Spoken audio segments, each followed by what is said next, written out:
Get coffee, get water, boiled water, add coffee, then stir immediately. Then the coffee will float. Then you say, ha. Oh, Malava, Ugandan products. Tivalina class, see, all the coffee is floating. It's not how it should be. The rule of brewing, if you're brewing from a cup, it's coffee first, water. Yeah. Back in the day, in high school, when you used to do chemistry, they will tell you, do not add water to acid because it's going to burst and kill you. Yeah. So it has to be the other way around. Yeah. You know, add acid to water, especially if it's concentrated. Yeah. It's the standard rule in the lab and in my profession. Yeah. So the same thing, if you want to brew home brewing of our Ugandan coffee, the rough one as you call it, boil water, make sure it boils. Put coffee first in the cup, then add the water. Then wait for at least 2 to 3 minutes. Yeah. The coffee itself will go down. You won't need to, do this drinking when you're spitting. Yeah. I think the first experience people have with coffee, like we're talking earlier, there is this, I also don't want to mention the brand, but we have coffee for 100 shillings. So it's the same process. Get the coffee for 100 shillings, like you get tea leaves, pour it in a cup, and we have a show on our TV station called the Creative Industry Talk. Basically talks about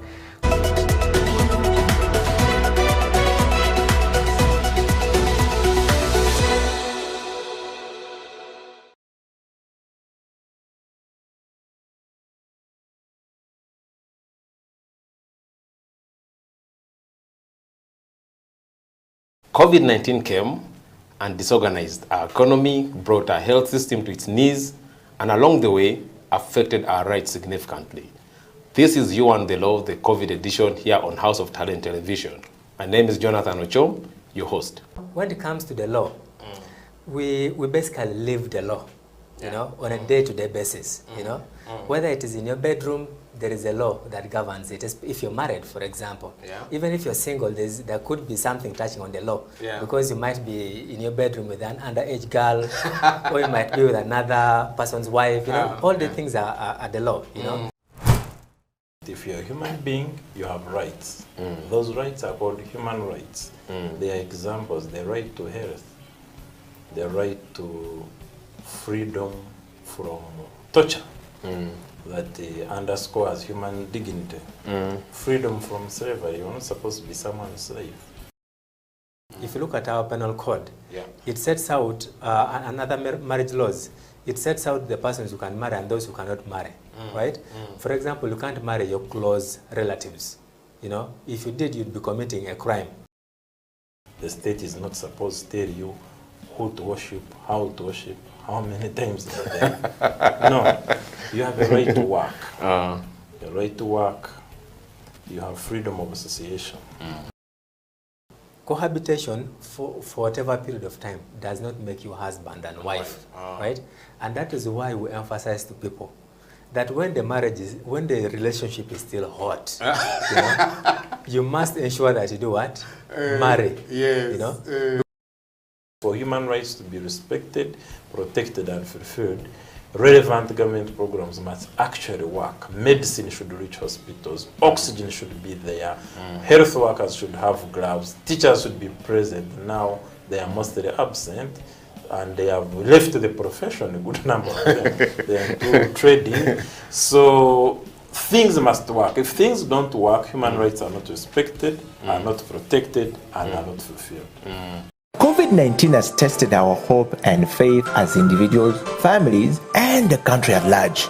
Besides destroying many aspects of our lives, the novel coronavirus has also affected our human rights in many ways.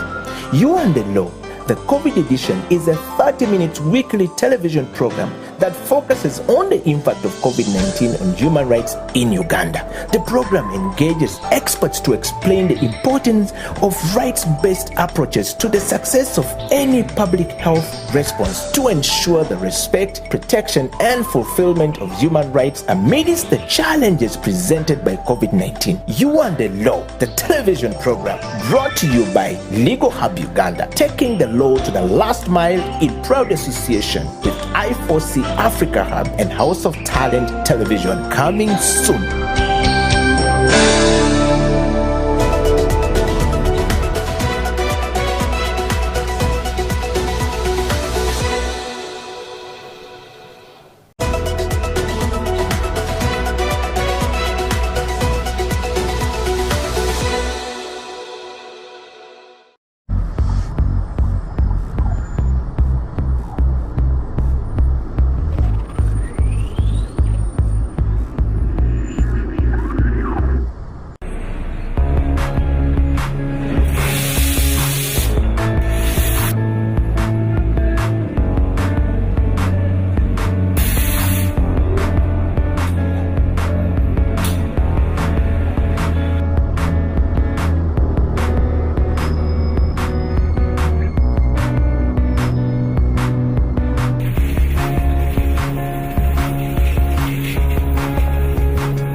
Welcome to House of Talent Television. My name is Atengi Manuel. Wherever you're watching from in the world, it could be morning, could be evening, it could be afternoon. In the UK, they have a saying that any time is tea time, but here on House of Talent Television, we say any time is coffee time. Welcome to the Coffee Break Show this week. Like I said, my name is Atengi Manuel. This is House of Talent Television. Remember, you can catch us on our social media handles at HTV1. On Twitter, House of Talent Uganda live stream on our YouTube channel, or you can head up to our Facebook on House of Talent TV Uganda and make sure you catch this show. This is the show that brings you everything about coffee, from the farmers to the baristas to the coffee drinkers to the enthusiasts, anything and everything about coffee. Today in the studio with me is a man who has a wide span of knowledge when it comes to coffee, and not only coffee, when it comes to agriculture, and he's here to share with us his knowledge about the coffee industry. Owen, you're very welcome to the show. It's good to have you here. I know you have a wealth of experience working for Naro. I know that you also went to Israel to do your master's, and the knowledge I believe that you're going to give us here today about coffee is going to help everyone out there. Before we get deep into this show, we're just discussing about there's a thing that we have on the show about coffee myths. Some people think that when you take coffee, ABC happens. But before the show, we're discussing about a myth that I actually hadn't heard about. Okay, in Uganda, they say that coffee was used to make bullets. I don't know how true this is. From where I come from, in Rwenzori sub-region, it's a childhood myth, and actually some elders still carry it on that coffee is used to make bullets, because basically the farmers didn't know what happens beyond their coffee, beyond after drying, what happens. They say, part of it is in making bullets. It's a myth. You should ask people from Rwenzori sub-region. That's an interesting one. I'd actually never heard about that myth. I'd heard about other myths, but making bullets. I don't even know how you get from coffee to bullets. But yeah, I mean, those are the things that us as the coffee enthusiasts really need to clear. And I liked how you said that, it came from the farmers and they don't know what happens beyond the farm, and I believe that is a good place for us to start at. We have had people on the show and we have basically talked about where coffee begins, from getting the seed, putting it into the ground, from the nursery bed to the farm, then all the way down to the coffee drinker, from tree to cup, as they usually say it. But one of the things that is actually not discussed, is the issues that are faced during that period when the coffee is growing. For example, the different coffee diseases that are there. I know that there are certain baristas, even if you ask them today what coffee diseases exist, they know nothing about them. All they know is their part as a barista, and I believe that this knowledge has to be known by them. So coming from your experience, you've worked in Naro, you've worked in Zadi, and what are some of these diseases that affect coffee, and are there some that are particular to Uganda, or it's a wide spectrum that is just affects coffee around the world? Well, there are quite many diseases, but some are specific to species. As you know, we have two major economic species. There's Coffea arabica and then Coffea robusta. Diseases like coffee wilt disease are specific to robusta. It will never affect arabica. In Uganda, it doesn't affect arabica. But then there are diseases that are common or prevalent in arabica, like the coffee leaf rust. Not a big problem in robusta. Then there are other like coffee berry disease, coffee red blister. There are many diseases, and this is something that we would like farmers and baristas to understand. Some diseases like the berry disease, red blister, affect the quality. When these diseases affect the cherries, they dry off. But what if someone carries the same diseased cherries and sells them as chiboko? If you don't understand that this is a diseased cherry, you will think it has been dried, yet they stripped it off, mixed it with the normal cherries. And it's good to know the disease, it's good to know the pests. It's the basis of the farmer, of farm management. Just like parenting, you need to know when your kid is sick of what, to tell that the kid is sick, then you seek further treatment. Yeah. Yeah. If you don't know the signs of flu, then You can't treat it. you think maybe the kid is just sneezing. Yeah. So Knowing that they are sick, knowing their plant is sick, is one step of seeking further help. yeah. So how do we get to know what is the process of, because if I go to the hospital and say, let me say in my mind, I think I have malaria, okay? But the doctor basically has to go through a diagnosis. They'll take some blood here, they'll take a urine test there, and at the end of the day, they will verify whether I actually have malaria or not, okay? So what is that process in coffee where you get to know which kind of disease is affecting a certain kind of coffee? Okay, first is understanding them, is having regular talks with the extension workers, the researchers, and people who understand the diseases. A disease like coffee wilt disease, the most common, obvious symptom is dieback. Dieback is when your coffee dies from the head, that tip, it dies going down. Downwards. Because coffee wilt disease is caused by fungi. Now the fungi will block nutrients and water from going up the tree. Yeah. That means the farthest is the one that is going to die. Yeah. The farthest will die and dies like that. All the way down. Dieback. Yeah. Yeah. It's the commonest disease. But coffee wilt disease that does not have obvious symptoms on the cherries. Yeah. Yeah. The other diseases like red blister and then berry disease, they have obvious symptoms because they are specific to cherries. Yeah. Yeah, with a few symptoms on the leaves. Coffee leaf rust, your coffee will rust, and this is important for Arabica farmers. The coffee will have some rust under the leaf. When you turn your leaf like this, you'll see a rust. Yeah. Just like rust. Yeah. Okay, so imagine I'm a farmer, okay? I have my farm. I believe in my mind that everything is going well, okay? Then you, as Naro, come and tell me, you know what? Your plants have such and such a disease. These are the symptoms, okay? So what is the process that we would go through, okay, to help me in such a case? Because I know that there are very many farmers who actually have no idea, okay? Sometimes they say, oh, I'm cursed. Yeah, that's another myth. That's another myth. Okay, so sometimes I think it's a curse. So a neighbor of theirs was jealous, went to the witch doctor, and cursed their plants. But in the event that my plants, let's say, are sick, okay, what is the next step in treatment? Okay, first, now you've seen unusual, mishap in your field. Yeah. Narrow does not do extension. Okay. But usually reaches out to the farmers because narrows, I'm not speaking for narrow, but the narrow mandate stops at dissemination. Tech development and dissemination. Yeah. The NADS and OWC pick it up from there because their mandate is to do extension. Yeah. Now, but doesn't stop me from telling you that your coffee is sick or another expert, we have NGOs that also do extension to tell you that, yeah, your coffee is sick.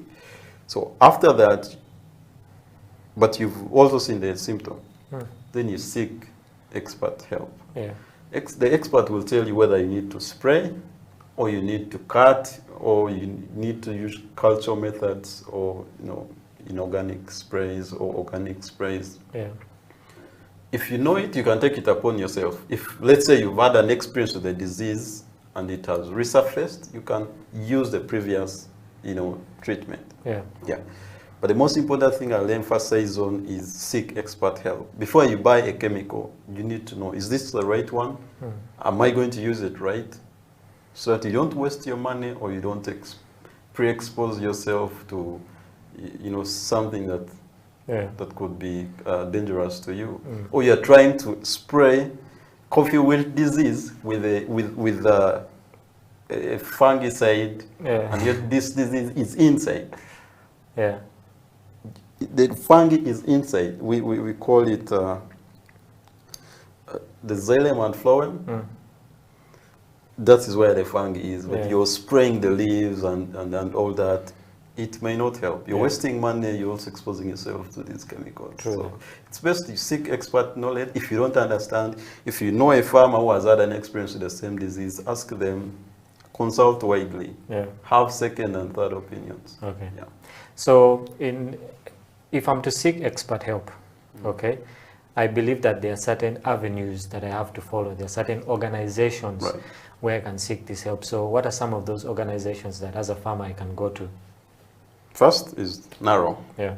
I'm not being biased because I've been working with narrow, but first is narrow because it's narrow that generates the technologies, generates the control measures, the varieties, and disseminates them. Yeah. Then there's NADS. NADS has a League of Extension Workers. There's UCDA now. UCDA controls the coffee industry, regulates the coffee industry, Yeah. and they're the best people to reach out to. UCDA has extension workers actually in almost every coffee growing region. Yeah. Then there are other NGOs that are specific to coffee or specific to agriculture extension. Other NGOs like TechnoServe. Then there are private companies that are into coffee but also do extension because you know it's a win-win. Yeah. You don't want farmers to lose. You are cutting off your supply. So some private companies have taken it upon themselves to offer extension services. Yeah. So ask widely, Yeah. but don't rely so much on Twitter or Google because you may end up getting a recommendation for Vietnam thinking it will work in Uganda. So Google, but also ask, Yeah. reach out to the experts. Yeah. You know. Okay, you talked about the UCDA there, and I've heard from a couple of people that every time they have tried to approach UCDA, they did not get help, okay? And they're of the view that, you know what, since UCDA can't help us, we're going to do this by ourselves. How true is that? Does UCDA actually, in their mandate to regulate coffee in Uganda, actually help these people, or there's a lot of bureaucracy and red tape that goes into this, that by the time you actually get the help, maybe you've lost the morale? So does UCD actually help? UCDA is supposed to help, and I know some farmers that have been helped. Yeah. First, they are the first years in case there is an outbreak of a strange disease. You have to reach out to UCDA or to NADS. They help, but usually they help organized farmers. And it's like, I'm a UCDA extension worker. I'm not speaking for them. I'm a UCDA extension worker. You found me in Kampala. You're telling me about a disease that is in Masaka. I cannot understand it, and I don't have even means of facilitation to go there. Yeah. So I'll direct you to the nearest extension workers. Yeah. So when farmers don't understand, don't get to access, help within their location, Yeah. they'll say, I wasn't helped. I'm just trying to imagine. And also sometimes it's easier to work with organized farmers. Let's say you're an association, then you invite, you see the extension worker. You can come. You're 20 farmers, 100 farmers. Yeah. That's a bigger platform. Yeah. Because they're also underfunded. Yeah. I like the way you say that UCDA is supposed to help. Yeah, they are supposed to help. Yeah. Because they regulate the industry. Yeah. And now with the Coffee Act, they have more powers. Yeah, I think that brings me. That's what they have always wanted, Yeah. and they have it. Okay, we're going to get into a break right now, but viewers will come back with more, about coffee. I believe that this is a very good discussion, especially for the farmers who are out there and may not have an idea about the various things that go into, farming of coffee. For example, the diseases, then what happens after you've grown the coffee. And we're going to have more of this discussion with Owen in the studio. Stay right there. This is the Coffee Break Show on House of Talent Television with me, Ateng Emmanuel.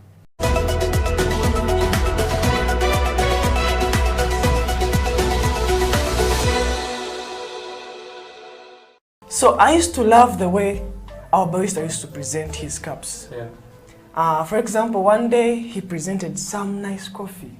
It was a cappuccino, very nice, presented. And I asked him, how do you make this? He said, you go to a school and study. Yeah. So I used to love the passion he had. So I said one day I should learn this.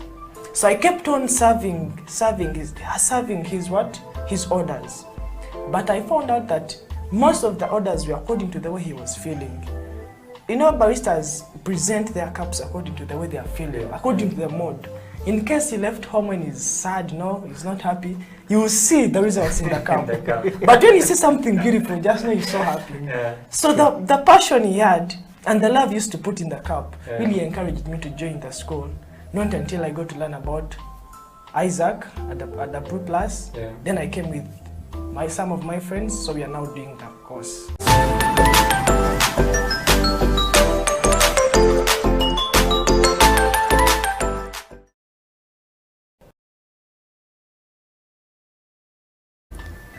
I think most female feel like being a barista is more of a male job, or being a farmer is a male thing, or being a quality controller. Yet they don't know that there are other perfect people that we are looking at. So we want to bring this gender equality into the coffee business.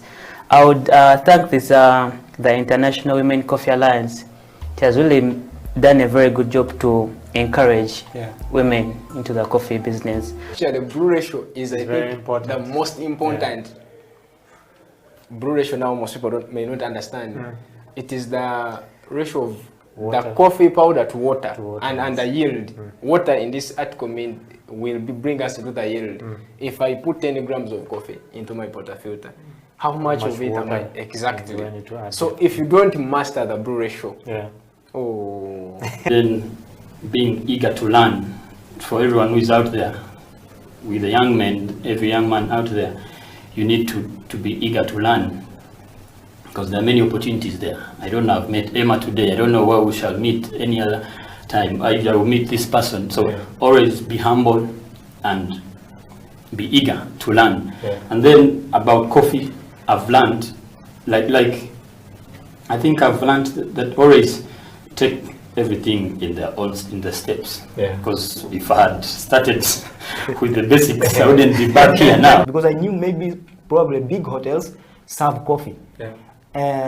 So to my dismay is that I introduced myself as a barista, and everybody was like, "What's a barista?" So I said, a barista is a specialist that makes coffee, a person who makes coffee for people to, coffee like, cappuccino, different kinds of, coffees, and people were like very great. I said, this is a big hotel. I expected to find here a coffee machine, and nobody knows about it. So it's, I think, incumbent of us to really transform this entire community, the entire country, to coffee, to learn about coffee, and also to give them the advantages of coffee, teach them about coffee, and then later on they maybe consume it, rather than just selling it.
Welcome back to the Coffee Break Show on House of Talent Television. My name is Emmanuel Ateng, and before we went for the break, we're talking to Owen Singura about the different coffee diseases that face coffee. We're talking about what happens during the coffee growing process. And coming back to the show right now, Owen, welcome back to the show.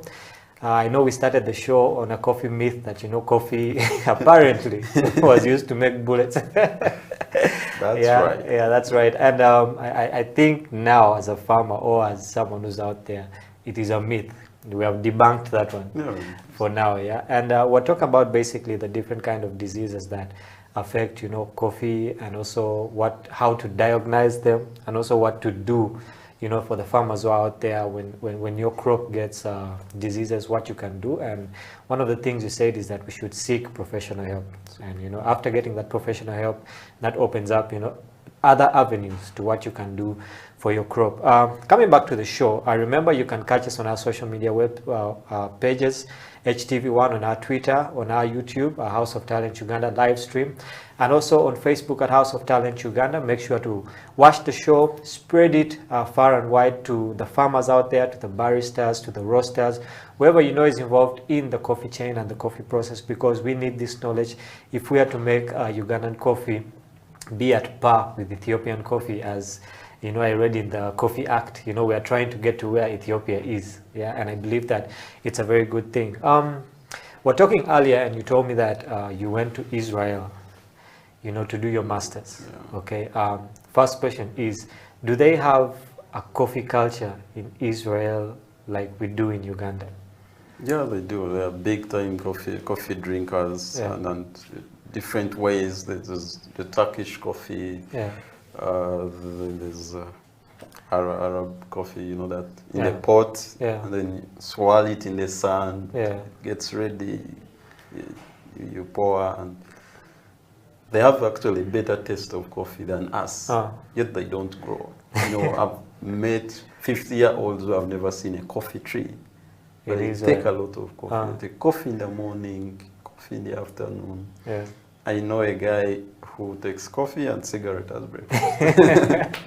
But the irony is, we who grow don't take. Yeah, I think that's a big irony. So what are some of those differences you saw between the coffee culture in Israel and that in Uganda? I know you've already talked about one. We grow it, we don't take it.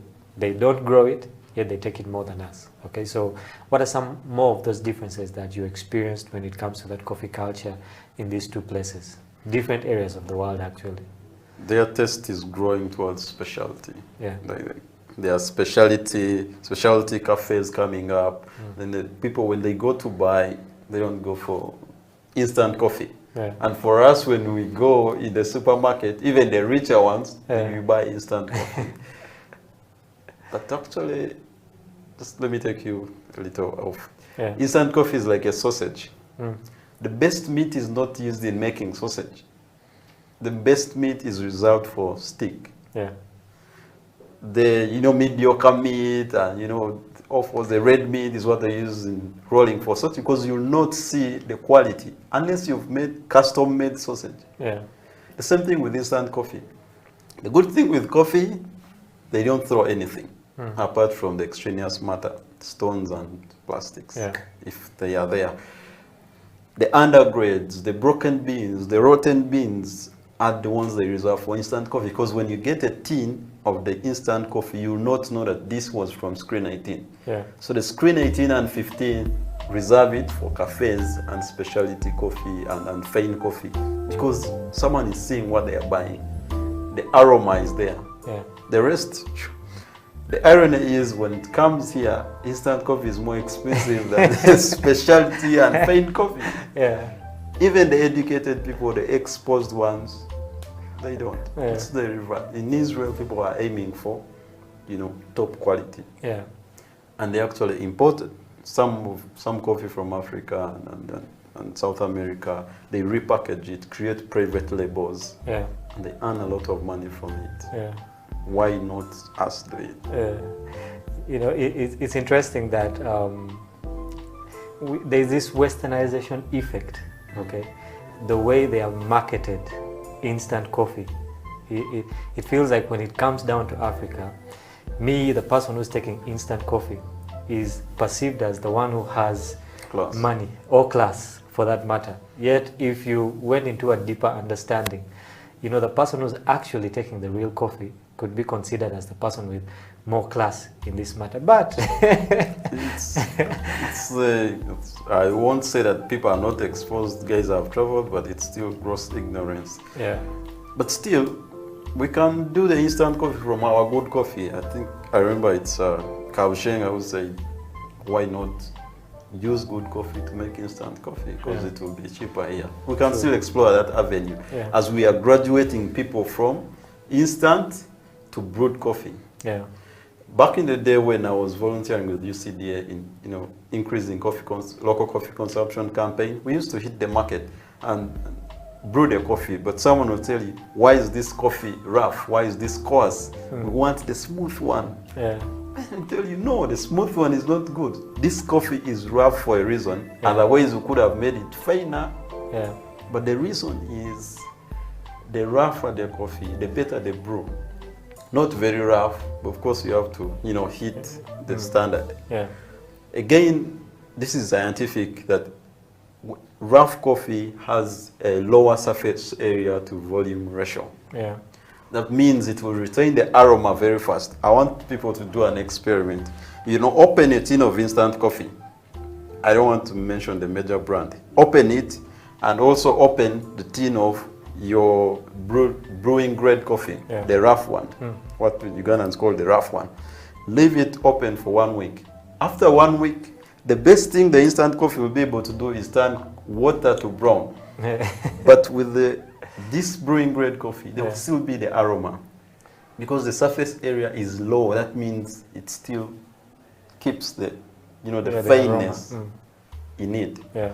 The instant coffee, everything will go. There's no whoa. So that's something we want to, you know, our Ugandans learn. But we understand. Another challenge is people don't know how to brew coffee. Yeah. If they knew, maybe they would have tried it. So I genuinely don't blame them. Yeah. Brewing coffee, Ugandans, they want to brew coffee like tea. But actually, we also don't know how to brew good tea. Tea, true. Get coffee, get water, boiled water, add coffee, then stir immediately. Then the coffee will float. Then we'll say, ha. Oh, Malava, Ugandan products. Tivalina class, see, all the coffee is floating. That's not, it's not how it should be. The rule of brewing, if you're brewing from a cup, it's coffee first, water. Yeah. Back in the day, in high school, when you used to do chemistry, they will tell you, do not add water to acid because it's going to burst and kill you. Yeah. So it has to be the other way around. Yeah. You know, add acid to water, especially if it's concentrated. Yeah. It's the standard rule in the lab and in my profession. Yeah. So the same thing, if you want to brew home brewing of our Ugandan coffee, the rough one as you call it, boil water, make sure it boils. Put coffee first in the cup, then add the water. Then wait for at least 2 to 3 minutes. Yeah. The coffee itself will go down. You won't need to, you know, do this drinking when you're spitting sweet. Yeah. I think the first experience people have with coffee, like we're talking earlier, there is this, I also don't want to mention the brand, but we have coffee for 100 shillings. You know? So it's the same process. Get the coffee for 100 shillings, like you get tea leaves, pour it in a cup, and you know, we have a show on our TV station called the Creative Industry Talk. Basically talks about creativity in Uganda, and one of the shows will talk about Bubu, you know, by Uganda. Okay, and Ugandan products are seen, however good a Ugandan product is, in the eyes of the people, it's always going to be mediocre. Okay, we always say, man, these things are made in Uganda. Okay, so I think the same could be applied to the coffee in Uganda. How can we change people's perspective? Because I believe that if I say put a coffee from Uganda, very good coffee, and I brought another, let's say from the States, someone will obviously run towards the one of the States without even analyzing which one could be better. Just that the fact that this is made in Uganda. How can we change the perspective, okay, of Ugandans to actually start supporting Ugandan products, you know, in reference to the coffee industry? So that's a good one. Actually, it's not only Ugandans struggling with that. Many countries also, the Israelis think foreign is best. Yet for us, we look up to Israelis. So it's a common thing amongst citizens of different countries. You think foreign is good because it has come all the way to here, you know, champagne and all that stuff. Yeah. So, so one thing is the Ugandan people also have to imitate the standards of the competitors. Yeah. I look at coffee brands. You reach the supermarket, you look at how we are branding Ugandan coffee, and I will assure you that 90% of them are not going to cross the border to even Kenya. We have that cliche packaging of valve packs. It's standard, yes, we understand. It's standard for coffee, but you all having the same thing. Yeah. When I was at university, at the Chamberlain University Coffee Association, I and Michael and Herman and the members, we created a brand, but also used the same valve packaging. It's something we did at undergraduate, but you find someone has invested 1 billion, but still packaging in 1 million, 1 million kind of packaging. Yeah. We need to imitate excellence if we can't make excellent products, if we can't make excellent packaging. Get our coffee, package it like they do. I usually give an example of, you've seen how the Vietnamese pack their coffee, or the Thailand pack black ivory coffee. This is not expensive packaging, but you just have to have the patience of understanding packaging and branding. Let me give you an example. We used to do the packaging, valve packs, put a sticker. Take it to the supermarket. The supermarket will tell you, we are not paying you until we sell. I used to be mad.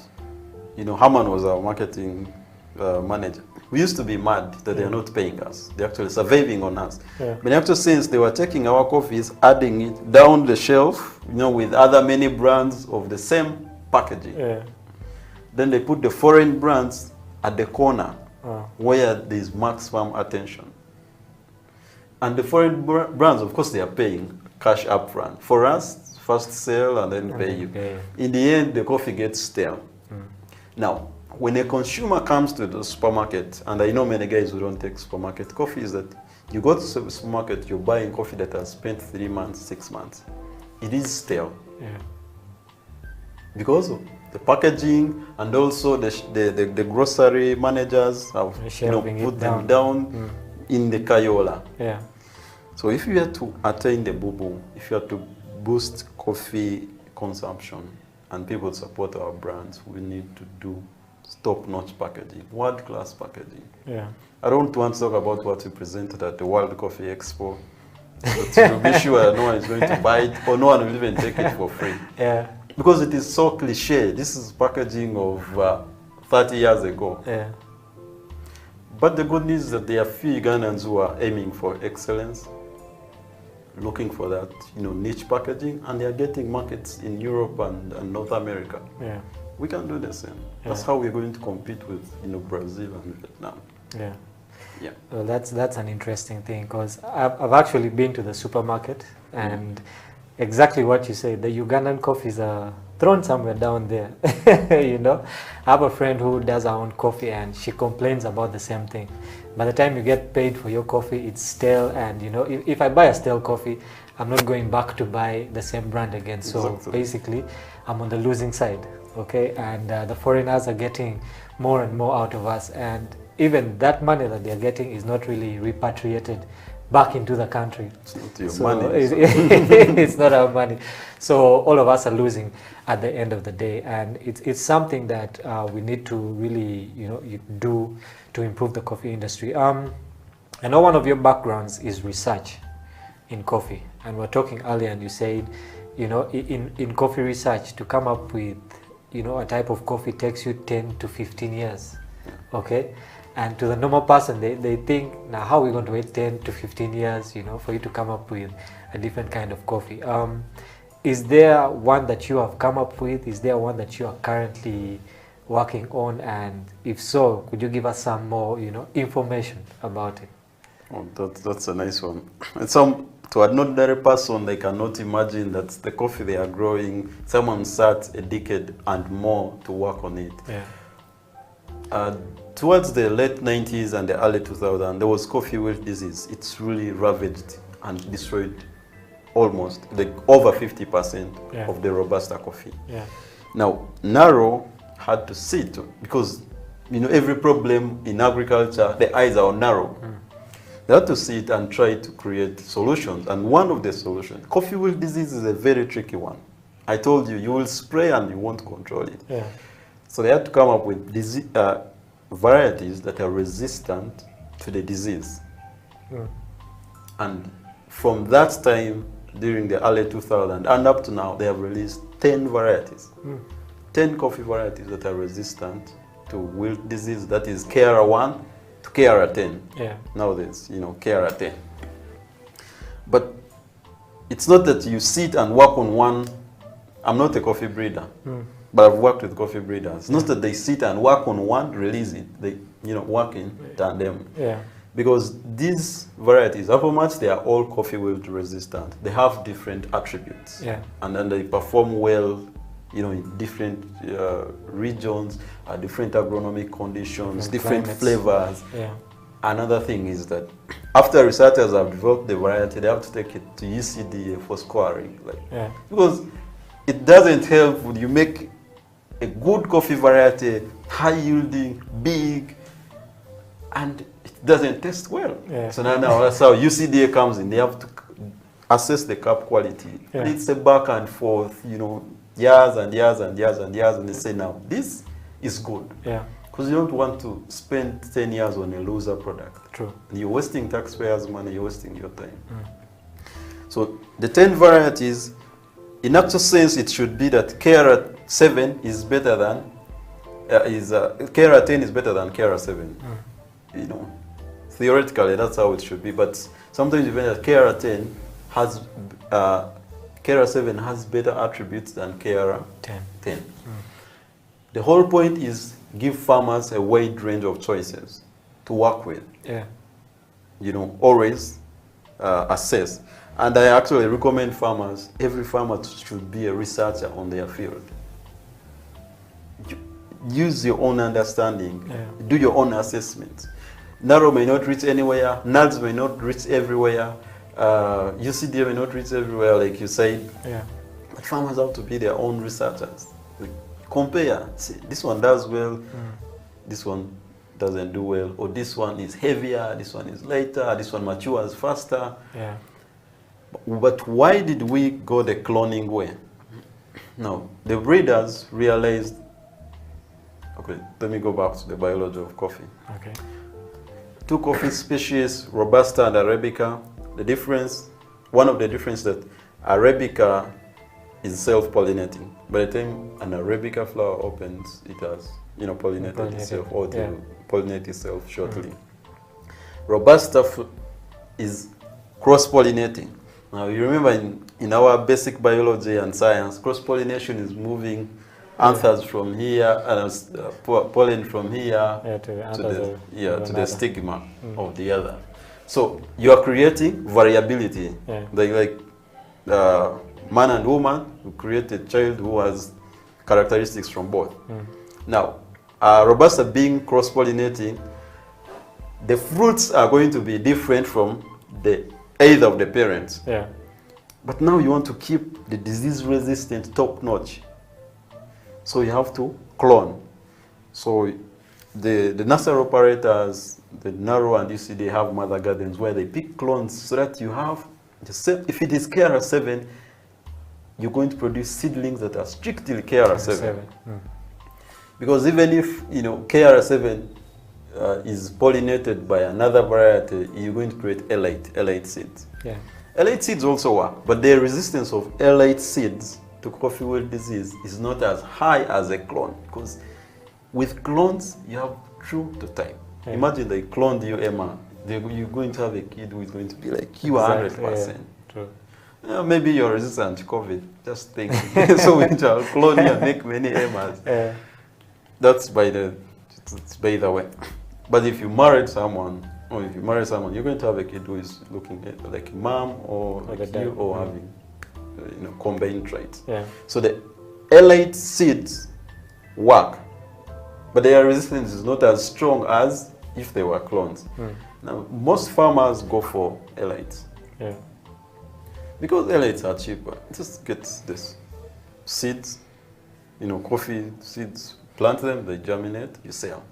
Clones, you have to have a mother garden, you have to be certified by ECD to operate a commercial nursery, you have to clone. Yeah. But the upside of it is that the cloned varieties are going to mature faster, and they have the resistance to the wilt disease, and they are true to type. Yeah. If you like KR7, you're going to have KR7. If it's 10, you're going to have KR10.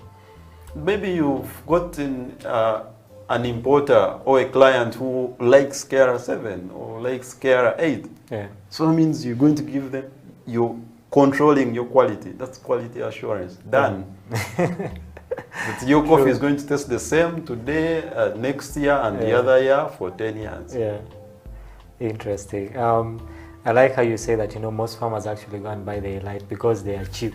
Yeah, which is a Ugandan problem. So Uganda, we want to take shortcuts. Yeah. But in farming, it doesn't work. Yeah, it doesn't work in farming. We're coming towards the end of the show, and we have discussed a lot of things. But as we draw towards the end, okay, we were discussing earlier about how we have different players in this coffee chain, okay?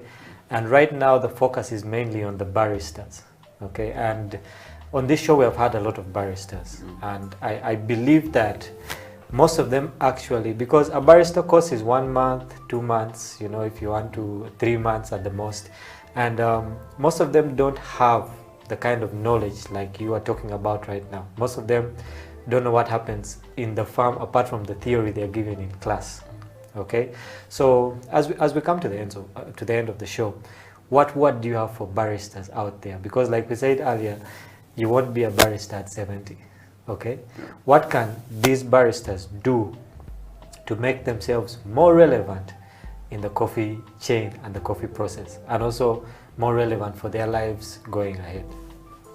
Okay. I usually meet baristas and I'll tell them you're going to be active for 10 years maximum. If you stretch it, 20 years. But you can, graduate yourself. First, you've learned barista, basic barista, add more skills, but also advance to maybe quality control. Because if you do R or Q grading, then you can get a job in a private farm or a coffee exporting or a coffee processing farm. That's 1+. Another thing, if you're a barista who has a background in agriculture, you can work backwards, switching back to your profession. It's going to be good if you applied for a job, let's say quality control, and you're a barista, you have studied R or Q, and you also know some coffee agronomy. Definitely they will take you. Also, you're going to be better than someone who has studied quality control but is not a barista, because every employee wants a bigger package of you at the same price. So the thing is, if you're a barista, you're 40 years, you've overstretched to maybe 40, 45, at least learn Q or R. UCD has free, these are free courses. I'm not speaking for UCD, but they are free. R and Q grading, they are free. You stand a chance to get a job in the coffee industry, in growing or processing farm. But another thing, we have some people we are with who have a background in agriculture or biotechnology. I know some who have switched back to research, and again they stand a higher chance, because if I applied for a job with the counterpart who is just an agriculture expert, but I'm also a barista expert, I know some basic of quality control, then I stand higher chances. And I'm going to get a job. I know guys who have done that. Done barista, then switched back to research. And they're doing amazing things. Because also the researchers don't know how good coffee is.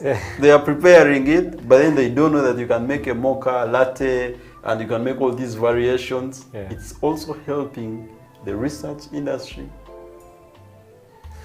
When I was, still in coffee research as an intern, our director by then banished instant coffee. And he was a new director. He was like, guys, we are a coffee research institute. Why are we taking instant coffee? Like, come on, guys. And not just instant coffee, imported instant coffee. Yeah. Dude, you people should be taking the best coffee because you make it. Yeah. You've earned it. Now, they have an espresso machine, they brew, they're enjoying. Yeah. You see? But to bring that vibe, it takes someone who understands coffee beyond the bean to, bring that vibe. Now they're happy people. They're like, man, I didn't know that my variety tastes this good. Yeah. Because most probably the guy has made the variety and has not been drinking it. Yeah. So that's the vibe. And I know guys who are changing, the research world also. Yeah. They are baristas. Yeah. They have gone back to research. Yeah. The baristas, but they have gone into, because even private companies want researchers. They want agronomists. Yeah. The whole thing is, if you have gone into the coffee industry, you may not understand everything, but try to understand the basics of coffee from the seedling beyond the bean. Yeah. Even the market metrics. Yeah. Especially the market metrics. Yeah. It's important to understand Yeah. the market dynamics. The biggest thing in the market dynamics right now, Brazil was hit bad by hailstorms and frost. It's a plus to us. It gives us an opportunity it's an opportunity for us. Slide in there somewhere. The smart guy, when Brazil was hit by frost, should have bought more coffee. Yeah. Because actually there's a coffee crisis. It's Yeah. projected that 3 years from now there's going to be a coffee crisis. Yeah. If you can buy coffee, buy it as much as you can because it's going to be high. Yeah. Sorry for the Brazilians. But kind of good for us. Yeah. Well, Owen, we've come to the end of the show, but I believe that all the knowledge that you have shared in just this little span of time has really helped someone out there. Someone, the barista, the farmer, whoever is involved, and you brought to light a lot of things that a lot of people actually ignore. Okay, and I believe that this show should actually have a part 2 because we can take it to the farm. Actually, I like it more in the farm. Yeah, we can actually take it to the farm, which would be better. But thank you for giving us your time. I hope that next time we'll be at the farm and we'll get to know more about coffee. Get to understand the different things that actually go into getting coffee from the tree all the way to the cup. For our viewers out there, if you're a barista, if you're a farmer, if you're a CEO and you own your own coffee shop, there's a lot of information about coffee that you need to know, and this show basically gives you all that information. We want to thank you for staying with us this whole time, and we'll have another guest next weekend, or Owen will be back, or we'll be at the farm. You never know. Yeah, but thank you for being with us. This has been the Coffee Break Show on House of Talent Television. Till next time, get a good cup of coffee, and remember, Ugandan coffee is actually the best coffee out there. Have a blessed day.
Can we hear some more from Jaja? Of course, Jaja is going to play for us that song, Kitenge. You've heard it, the sound, beautiful, and we're going to dive into how Kitenge is going to make it to the world stage as planned by Latif Shah.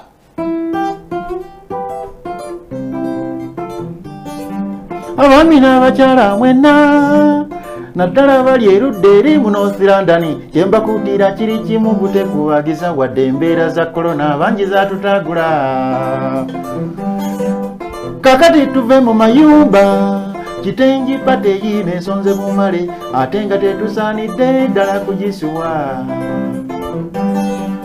mwani yabagamba okwambala engoye z'emivumba tujja kwambala bitengi byokka dizayina Latifu Uganda omurasita owakabye yatunga mu nnyonyi Maliki Jeni ne Hawa abo basibi banviiri alo tujja kuba nabo Anifa wa makeup Mariamu yedikoleetako ne Popini ebyokulya bingi nnyo ebyekifiirika Madamu Sara Shoshi ebitaddemu omukono Olivia Katarini nalima maka manyinga ulira kolono twambala ebitengi byokka kolono twambala bitengi byokka.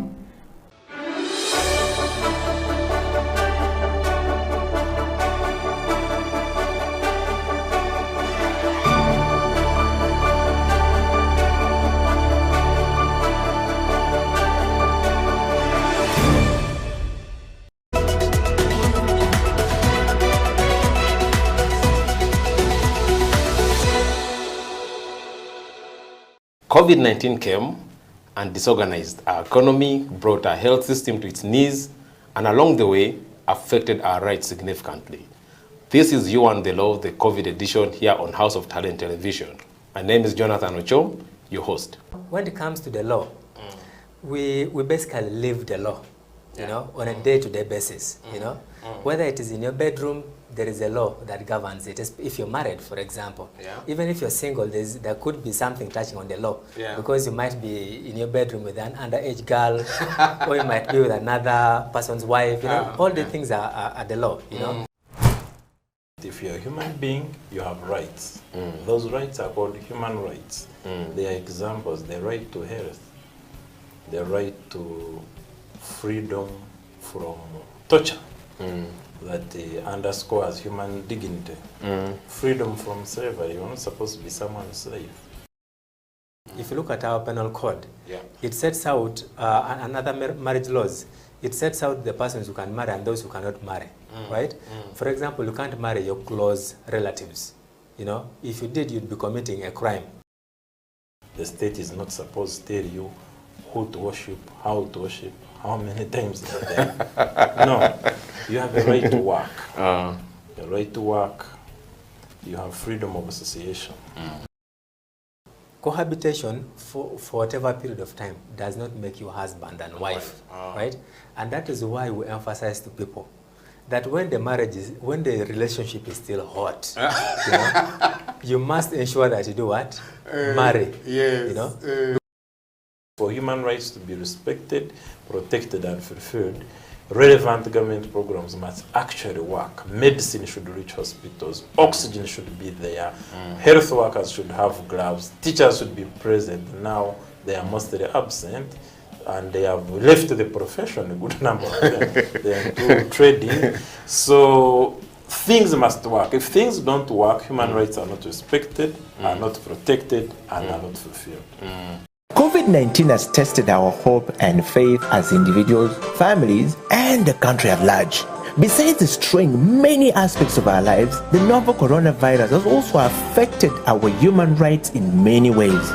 You and the Law, the COVID edition, is a 30-minute weekly television program that focuses on the impact of COVID-19 on human rights in Uganda. The program engages experts to explain the importance of rights-based approaches to the success of any public health response to ensure the respect, protection, and fulfillment of human rights amidst the challenges presented by COVID-19. You and the Law, the television program, brought to you by Legal Hub Uganda, taking the law to the last mile in proud association with I4C Africa Hub and House of Talent Television, coming soon.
Thank you very much. So this has been a very great talk show with Eddie Okila here.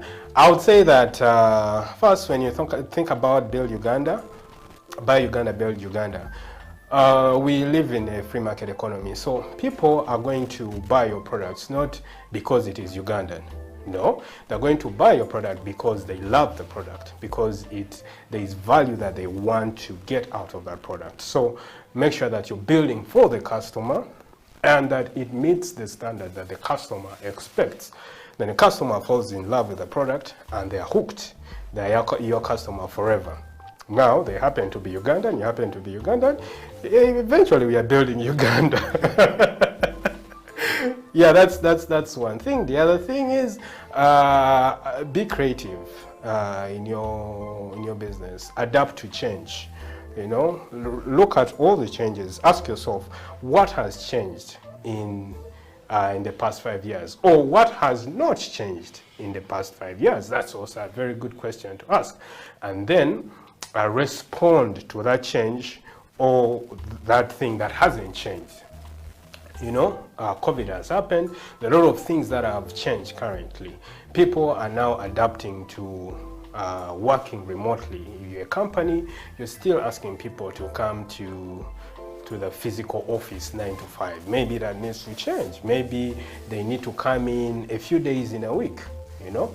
Now you need to change your processes to allow for people to work from home even past COVID. So these are the changes. Your customers, you still want them to come to the banking hall? Maybe not, you know. Probably they can do some of these things that you require them to come to the banking hall remotely through digital channels that are existent, like WhatsApp, like Facebook, or even your website, you know.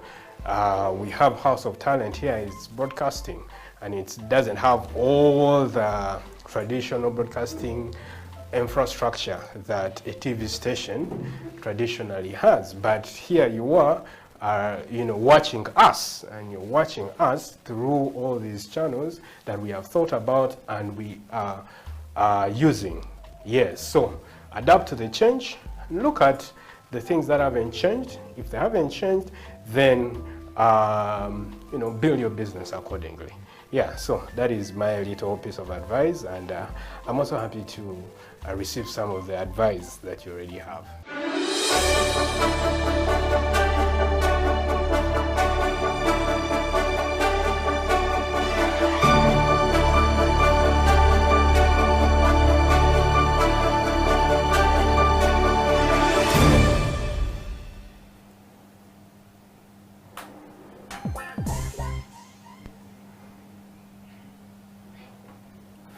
It is the Creative Industry Talk. My name is Eddie Okila, and welcome to House of Talent Television, where we bring you Creative Industry Talk every single Tuesday of the week. And of course, depending on which type, part, place, part of the world you're watching the show, it is the Creative Industry Talk. And of course, we're continuing with our discussion on the Build Uganda, Buy Uganda, local content development. I think that this conversation was brought alive with the Facebook situation that just happened a couple of hours ago all across the world. The blackout of Facebook gave a very interesting, discussion. I attended one of the Twitter spaces last night, and it was all about local content development. How do we empower our people? How do we move on? What are the alternatives? How do we go forward? And of course, we know that some of you guys are not able to catch the show today. because your Facebook is still, you know, kaput. And of course, if you live in Uganda, you are still, you know, Facebook and government of Uganda still doing this, you know, all the time. So yeah, but go to Twitter. We're live on Twitter. We're live on Facebook. We're live on our, you know, your website www.House of Talent Uganda. But go to YouTube, share it far and wide. Coming and joining me on the show this day again on part 2 is David Okila, the founder and the chief everything of Oduka Stores, you know, an online platform in Uganda. And of course, David was there last week, and David is back on part 2 as you requested. David, welcome back to the program. Thank you, Okila. Good. You are the chief everything of Oduka, as we would say it. How is it going? First of all, when you appeared on the show last week, what were the responses from your people? It was interesting. A lot of people were really excited. They got a lot of insights into some of the things that I shared, and the feedback was generally positive. Okay. Yes. David, we want to start from a lighter note. Facebook blackout, the whole global situation where everyone never expected that Facebook would ever go. It was an unheard of situation. You know. Had you ever thought that Facebook would easily go off like that? And this time around for more hours? What's your take? When you're as big as Facebook, you become too big to fail. Yes. You are more like the Titanic, you know, too big to sink. Yes. But this infrastructure is built by humans who are fallible. We fail all the time. So this is rare, but it can happen to just about any company out there, regardless of the size. Okay. Yeah. I mean, in 2019, we had a situation where Facebook went off for at least 1 hour. Yes. And they were able to, you know, turn around things very quickly. This time around, it was more than 6 hours for people who live in Africa. I don't know. I think it was global. It was a global blackout, including the US. Yes. Yes. And I attended some of the Twitter Spaces discussion yesterday. Luckily, Twitter was on, and it's you know, owned by the same guys. So I was wondering what was it was mainly WhatsApp, Facebook. I mean, WhatsApp, Facebook, and then I think Instagram. That was Instagram, yes. Yeah. What sort of sense did that give you, David? I think that gave me. I sort of got the idea that we have to decentralize the internet. Currently, the internet, as it is highly centralized onto maybe 5 companies around the world. You have Google, Facebook, Amazon, Netflix, and maybe Cloudflare, and Microsoft.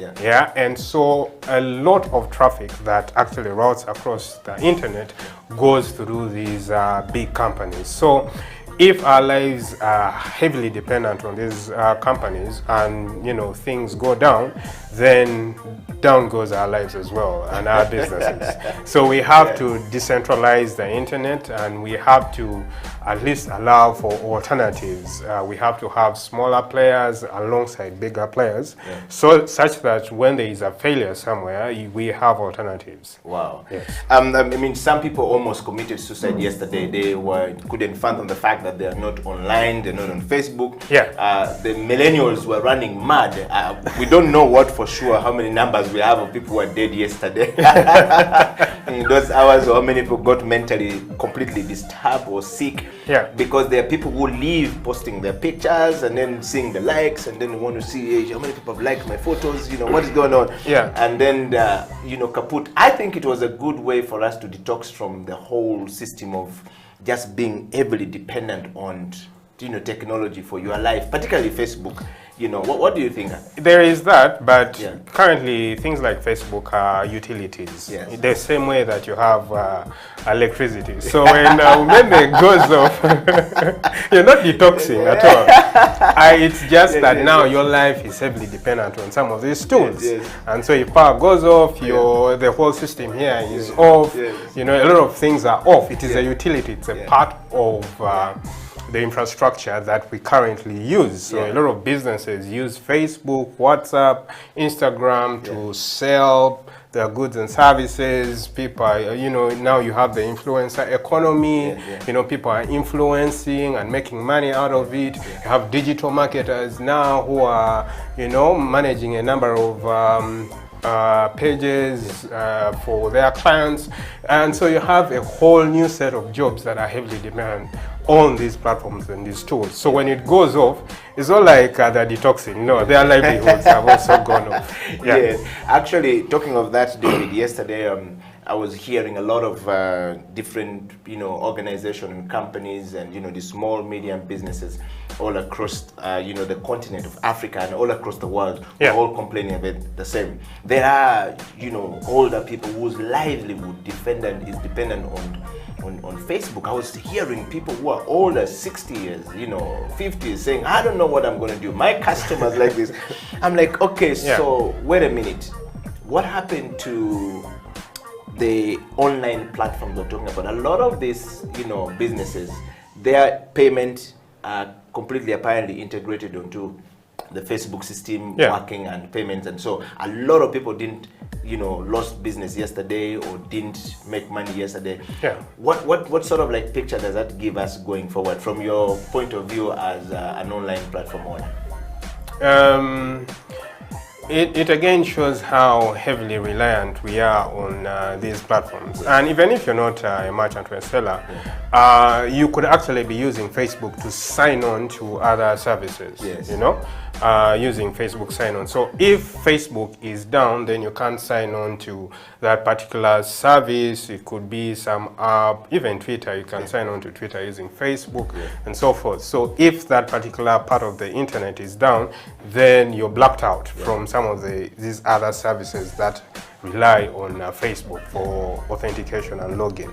Yes, so that is a disaster. So people have to take note of this and figure out ways of having plan B, basically. Yes. Have plan B somewhere. But how do we, these other platforms, yesterday we were able to see a lot of this alternative platform beginning to gain massive traffic. I would love to see what data is coming out from the 6 hours of Facebook or 7 hours of Facebook not being there. How many of these platforms were able to gain like exponentially or whatever they call it quickly into that space to basically like get as many as possible. I know, for example, that several, I don't know many numbers, but I know Instagram, Telegram yesterday had so many Ugandans going in there for the first time. I don't know what to do. And people are trying to message each other and trying to, shift that. But how does that play with our system that has already been built? How do you get customers to get to that place to try and begin to interact? So as an online store, I have to diversify my sales channels. Currently, I'm on WhatsApp, I'm on Twitter, I'm on Facebook, and then the website, and then the phone call. So those are 5 channels. Yes. So WhatsApp, Facebook went off yesterday. I was remaining with Twitter. I was remaining with the phone calls and then my website. And then the SMSs. Yes, phone and SMS. So, I mean, it was late. I don't really expect orders at that time. But if that happened during the day, people would still be able to make orders by either ringing the number or going to the website that they know and make orders. Yes, so my entire business isn't entirely reliant on Facebook infrastructure. So that is really key. Okay, that's for you. But there's a total global outcry of this thing yesterday. And a lot of tech guys were advising us, you got to think about the alternative. Nobody ever thought this was going to happen. It could be worse. It happened 1 hour. This time around it went for over 5 hours. It could be worse in coming days, look for this, and a lot of stressful stuff. So what happened to a person who has integrated their payment for goods and services or product they're offering onto this platform? What sort of like problems have they gotten themselves into when Facebook went off, from your view? Definitely, that means that you're not able to receive orders, or you're not able to communicate with your clients, or if you're a content creator, you're not able to post content like House of Talent. I think we're not broadcasting on Facebook yesterday. So that is lost. You could potentially be losing revenue in terms of viewership and ad revenue and stuff. So this really affects people that have their systems integrated with these platforms here. Okay. Yes, even payments, I think Facebook, WhatsApp payments are integrated in Brazil and India. Yes. So that really goes off. Yeah. Okay, but And there's no business is loss affected. of business, no loss of money. You can't lose money in this kind of situation, right? You lose money in the sense that your platforms are off and you're not able to receive orders, or people are not able to view your content. So that is lost revenue. Facebook itself lost about I think $6 million in 6 hours. Wow. Yesterday. Wow. And Mark Zuckerberg's valuation, he lost about $9 billion. So the stock dropped down. Yes, to about it $9 dropped about $9 billion. billion. Yeah, so that's actual money, real money. It's good though when the big boss feel that kind of pain also. Although it's nothing, could be nothing for him, but it's good to see how when he feels that. I mean, the big guy is also crying, or is he crying, or I mean, he's dropped to number 5. It's all about bragging, bragging with his friends, with the Elon Musks and the Jeff Bezos. You're losing pride. Yes. All right, David, we're going to just take a break, and when we come back, we're going to dive into our conversation today of local content, which came out very likely, prominent yesterday in a discussion all across the globe. Everyone is talking about local content development. How do we harness some of our products here to be able to, do business and continue to go when the global platforms are down? Stay right there. Creative Industry Talk will be right back after this break. Eddie Okila, David Okwi, and we'll be right back after this.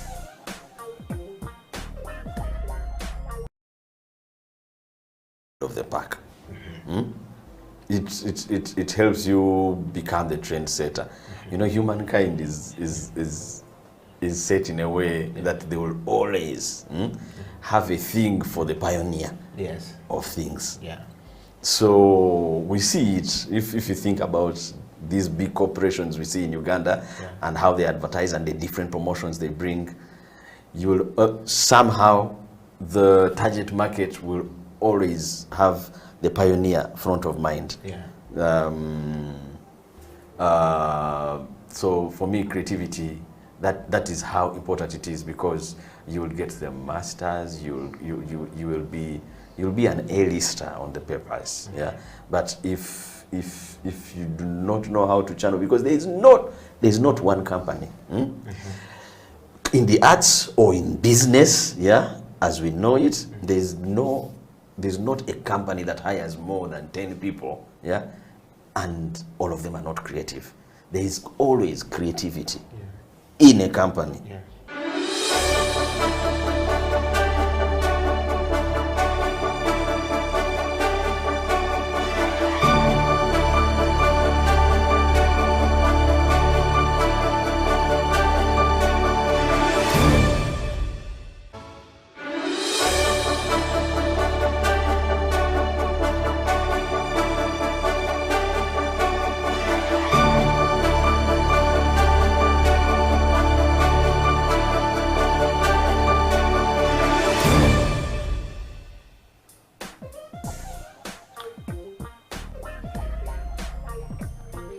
Welcome back to the program. This is a Creative Industry Talk. My name is Eddie Okila, and this is House of Talent Television. David Okwi in the studio. David, welcome back to the program. Thank you. Just before we went for break, we're talking about Facebook situation and how it affected this kind of, the online platform, and how it's shifting the conversation around using tech for business.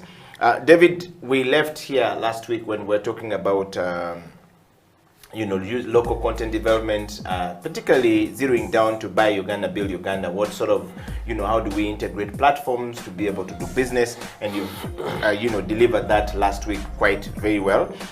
This week we want to talk about, local content development, but particularly zeroing down to, prices. Building the platform, the product, and then the prices. Product placement, prices, and delivery, and payment. Right. How does it work? How do we integrate this thing to work? But first, talking from that point, yesterday there was a lot of conversation around Facebook. Many businesses surviving on Facebook, but there was a fear they kept talking about the DNS, down, the API down, and there was something about Facebook registry down, and so many people, massive number of people across the world were worried that they would not be able to Facebook route to their website and to their businesses, to their link to their business pages, and they were not able to go to their website. How do you go about that, and why did Facebook go down? Okay, so speculation, of course. Yes. No, Facebook released a statement this morning, actually, explaining the cause of the issue. So, what caused the issue was related to something within the network that went down. So, specifically, it was what we call DNS, or domain name system. So, DNS is like the phone book of the internet. Yes. So, what happened is that those records went kaput, they went missing. So it's like, you have your phone, for example, and then I went and deleted the names that are associated with those phone numbers. Now, if you got back to your phone, unless you've crammed my phone number, I can't tell you this is David Okila, exactly. Eddie Okila, Moses Wu, So you're basically in the dark. So that's what happened. The DNS system for Facebook went down. It was because of a configuration issue.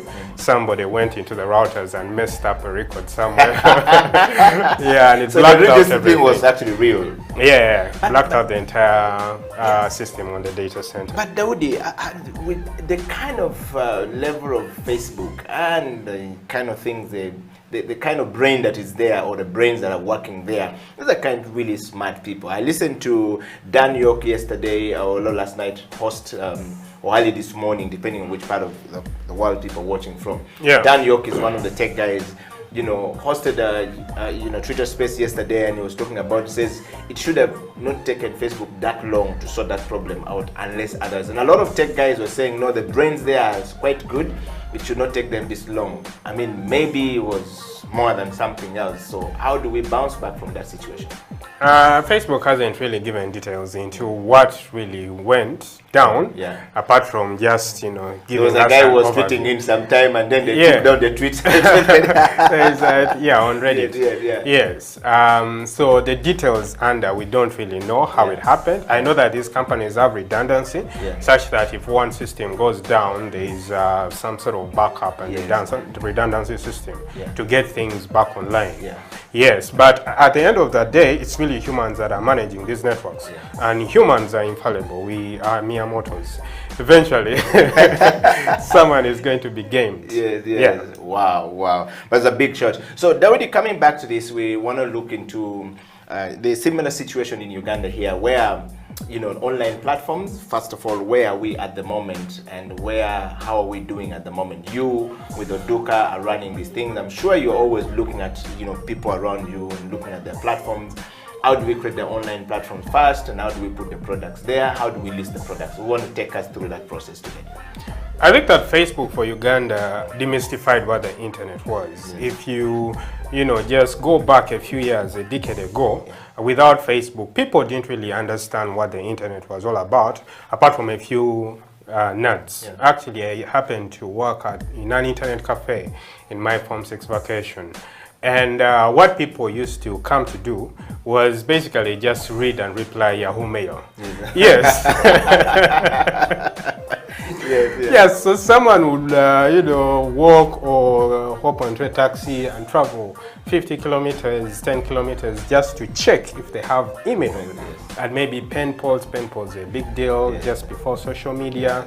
And then also smartphones were just beginning to pick up. That's about the early 2010s. But when Facebook came, along with Twitter and YouTube, people realized that they had an outlet to express their thoughts and their opinions, to express themselves through photos, selfies, and it was basically liberating. You could do anything. You could, build an audience. You could become an influencer, and so Facebook really gave meaning to the internet, along with all other social media networks. Yes, but maybe 4 years ago, OTT was introduced. That's when things started to slow down.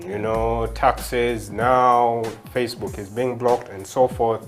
So that has, there is a little bit of a roadblock or a slowdown in what internet can do and what it's being used for in Uganda, because these are the platforms that people associated the internet with, and they literally thought that the internet was Facebook, WhatsApp, Twitter, and so forth. Yeah, but internet is more than that. It is much broader. So in essence, I know you haven't answered the question directly, but I want to ask you another question. So, David, if you, from a software developer, from a networker, what is really internet? That's a question yesterday. People were saying internet is down globally. Internet is down. It was just Facebook that was down. Internet wasn't down. So what is internet for a common person? The border guys were having a conversation last night or all across Africa. Oh, the internet is down, so now Africa is doomed. The internet wasn't down. It was just one company, big, giant company called Facebook going down for a couple of hours. So what is internet? Eventually, internet is someone's computer, some big computer sitting in some server room somewhere. Yes, and cables routing around, and you have fiber cables, transatlantic and Pacific cables running under the ocean, transmitting this information. So it boils down to networks. The internet is a network of networks. Yes, communicating with each other, built on top of computers. So applications like Facebook, WhatsApp, Twitter give meaning to these networks, basically to these cables, and they make them valuable. Yes, people are able to make orders through the internet. They're able to communicate with family and friends. They're able to build audiences. They're able to do all these things. But eventually, at the end of the day, it's just a network of networks. Okay. Going back to our topic, which is the local content, building the platform, online platform. People were asking, how do I start building an online platform? How do I put my goods up there? Where do I start with my product? What kind of product do I put up there? And that was some of the questions that people dropped last week when you appeared on the show. If you would want to just dive and read from there. Yeah, you can use existing platforms like Facebook. You can actually create a Facebook shop. Yes, you can also create a shop on WhatsApp. You can upload your catalog there, pictures, and people are able to actually browse your items on WhatsApp for business specifically. Yes, but you can build a website that gives you more independence, such that when these platforms go offline, like what we've seen yesterday, you still have a channel where customers can reach you. So you can build an e-commerce website using tools like WooCommerce or WordPress, and apps if you want to. You can also build an app available on iOS and Android that people can use to make orders. My favorite is just having a phone number that people can just call and make an order for your stuff. Okay.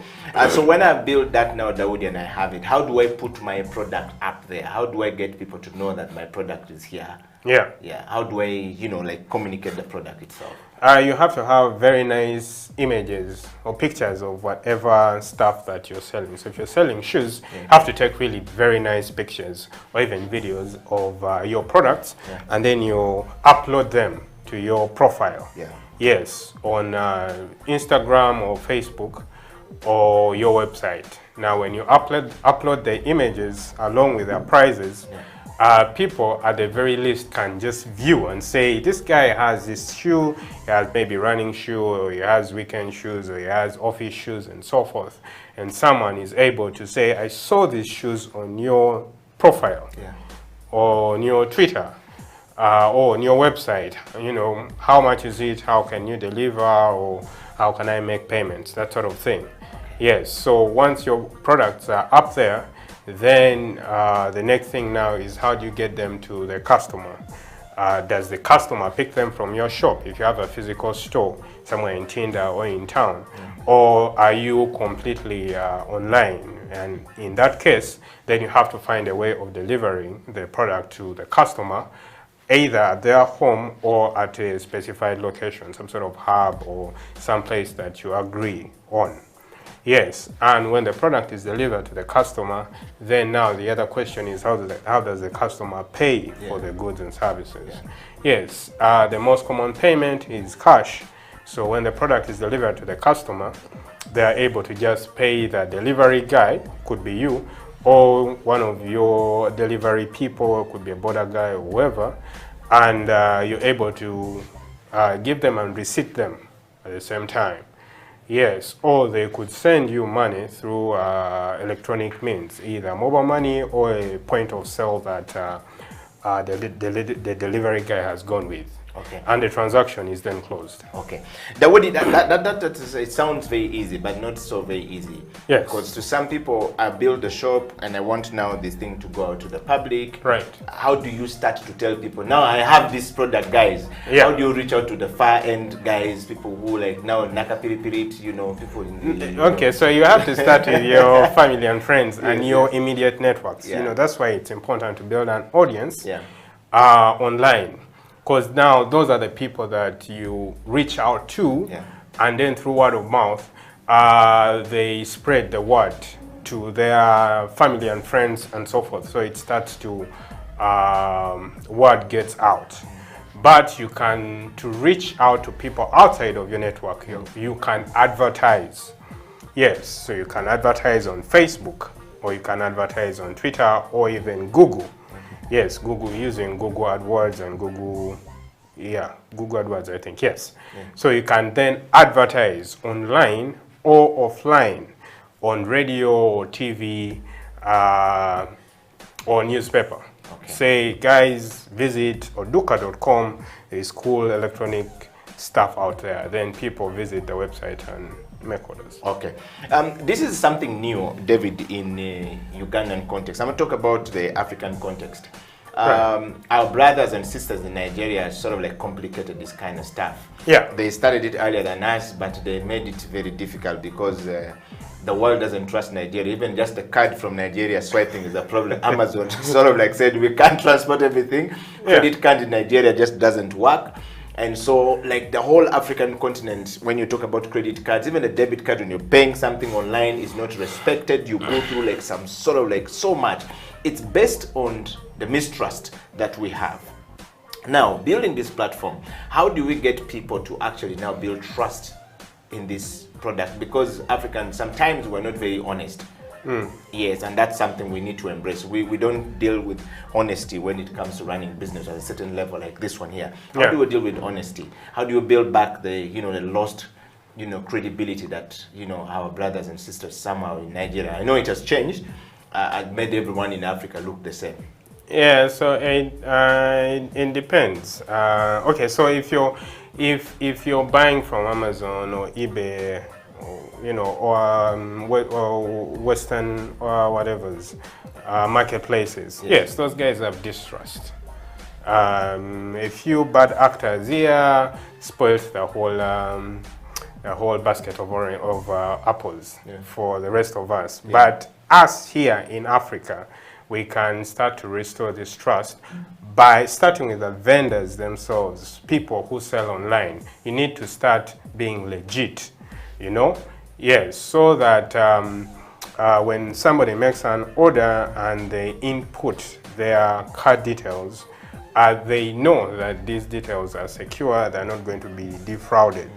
Yes, so we have to work with the payment systems. That includes the banks here, the integrators, the payment gateways, developers, and a whole suite of people in between. We have to make sure that the security of these platforms are guaranteed, so that when the customer comes with their card, they know that their money is safe. It's just going to, the platform is just going to withdraw the amount that they are paying for. So that is really key. Start with the vendors, the merchants themselves, because the customer is the one who is paying, so there's really nothing on them.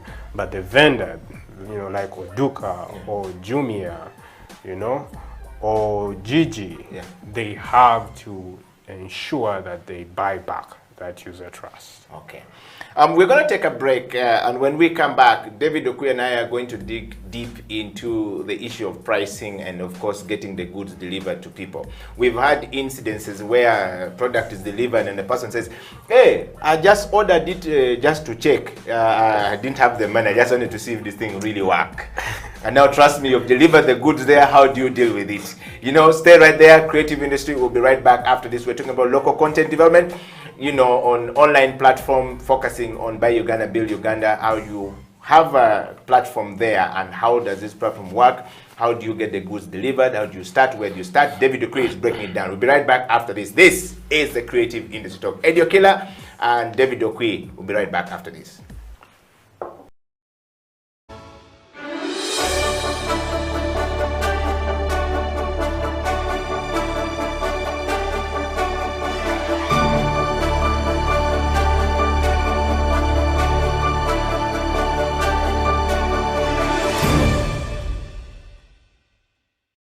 And now DIT, that's the reason why DIT is coming in, because we've tried to create this awareness that the designers or the tailors must be supported in this industry, and also other stakeholders, because being a fashion president, I'm not just talking about designers being a designer, but all the industry I'm talking about, the people who supply us machines. We have Kiembe people, Kiembe sewing machines. We have the people supplying us with fabrics. We have people teaching. We need journalists, people who can talk right about fashion, present nice pictures, not the pictures that people aim at, you know, taking knickers for the models. Yeah. That's not what we are looking at. We are trying to address it nicely and properly. Yeah. So the reason why I'm doing that, abantu basobola okwekiririza that guno mulimu gwa bei. DIT has already assessed us and many other centers that have been put outside there for people, the tailors who are already skilled, to go and be assessed so they can be accredited. If you have good thoughts, maybe you have a birowozo ebirungi you want to table in the parliament, you can as well be able to stand as a parliamentary, as an MP. You get a point. But before, luli babade batuita omutunzi. Bubatunzi. You know, like minimizing. When you fail exams, try okutunga. It's not for failures. This is for really genuine people with brains, because there's a lot of mathematics, there's so much geometry, statistics in clothing. Come on, you cannot fail elsewhere and think you're going to try. You try it this side. Yeah.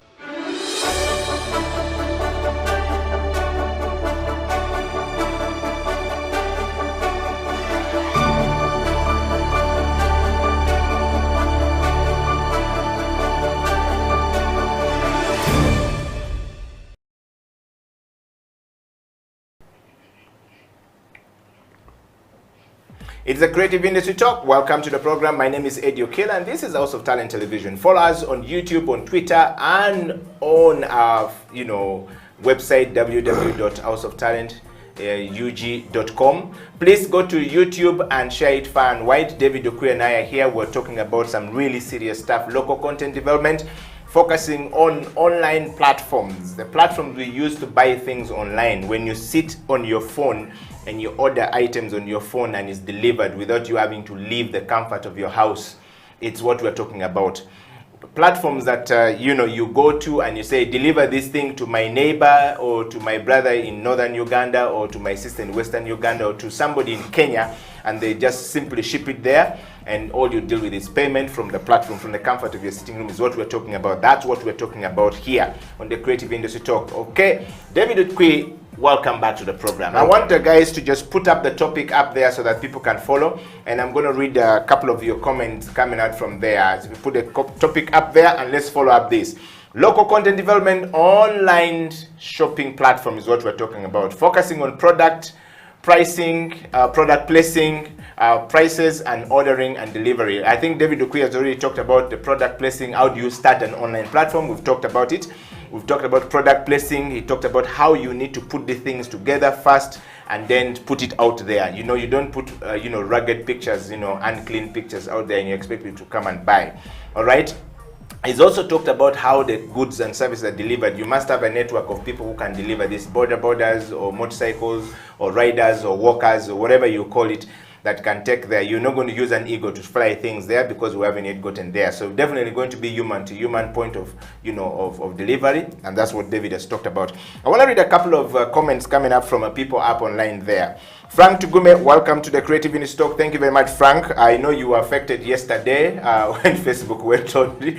You're one of the people who couldn't do business. Facebook is too big a brand to keep for that long offline. We don't know what happened for sure. We're definitely going to hear that. I know that they've released a statement about the DNS server that went down. We'll get to know more about that.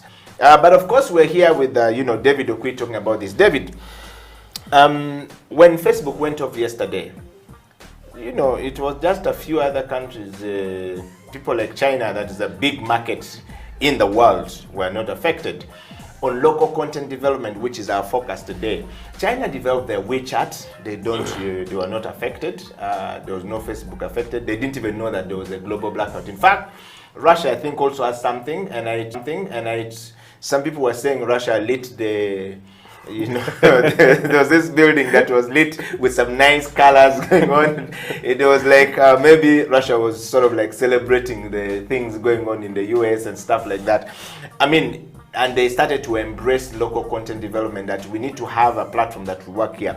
Back down in Uganda, we have Ayoba. Ayoba apparently began to gain some serious traction yesterday. We are yet to know from MTN what numbers they're talking about. Do people finally get to Ayoba? But though Ayoba also has really big challenges, that you go on there, the thing doesn't work sometimes. Those are the challenges we have in local content. But there are many other pluses and minuses that we can take from. Let's talk about this. What is your view on local content, given the fact that China was not able to feel the pinch of Facebook going off, before we dive into our delivery issues? Okay, that's a very dicey topic. It is dicey because you need to understand the evolution of the internet and how it has grown over time. So in the early 90s, it was all about the technology. How do we build this network of network? How do we connect computers together with each other so that they can talk together? So you had hackers and enthusiasts and geeks literally building this platform. So it caught on, and then in the 2000s, between 2000 and 2010, it was now about the economy of the internet. It was now making sense of this internet. That's when you had the likes of Amazon. Talk about the economy of the internet, you're talking about now money. How do we turn this to money? Yes, exactly. Yeah, okay. That's when you started seeing the likes of Amazon, cropping up and gaining traction. The likes of Google were starting to, gain traction, and then Facebook, MySpace and Facebook eventually, people started to figure out how to make money out of this thing, which was growing exponentially. Now, 2010s, that's the last decade. 2010 to 2020, it was all about politics. Yes, the internet was now a political tool because governments now began to notice the power and the influence that this thing had.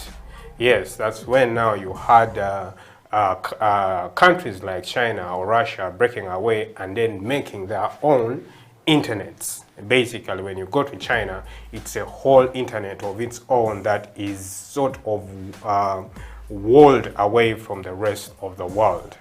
Yes, and they do that for a number of majorly political reasons. Yes.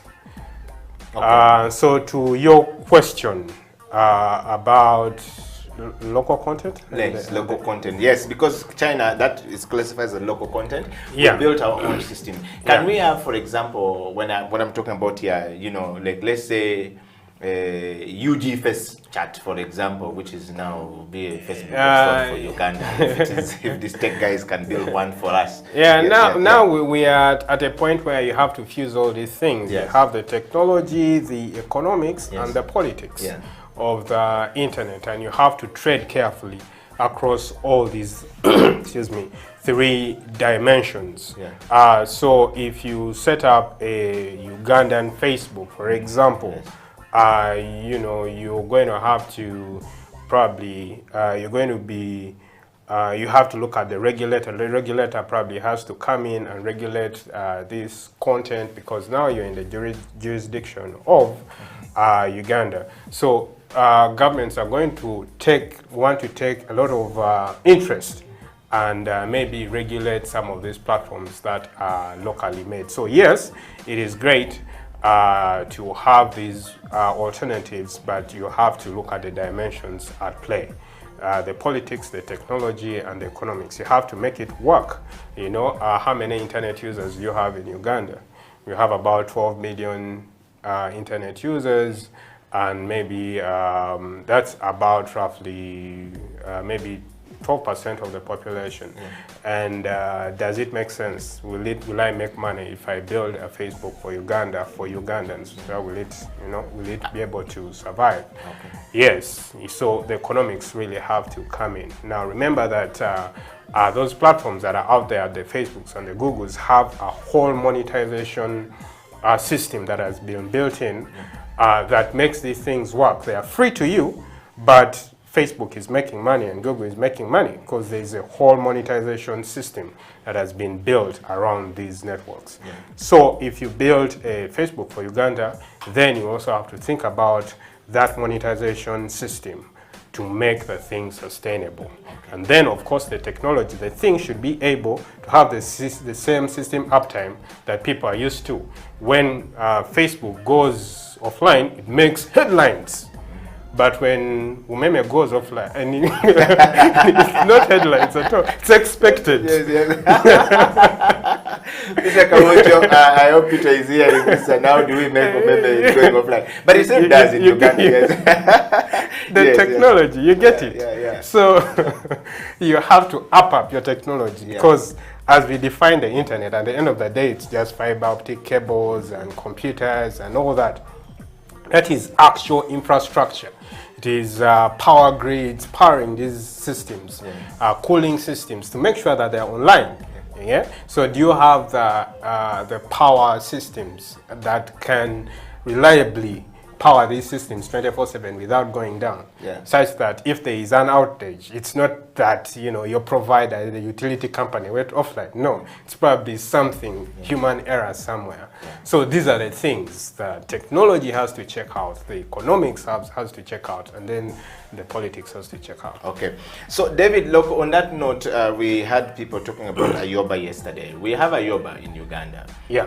Which are probably built started from Western African, I think, and so MTN is pioneering it in Uganda. Yeah. But we've had some challenges trying to use it. I would love to know what the numbers are, and I'll probably reach out to people like Onyaito Deke to tell us how MTN, it was the only chance 6 hours of Ayoba to make it in Uganda, but people were running to 6 hours. If Ayoba didn't make it in Uganda yesterday, then it's a problem. Because there was no any other platform. That's the only time people needed to go there. Yeah. Were we ready to take up this space, this opportunity presented by the global outage of Facebook? Yeah.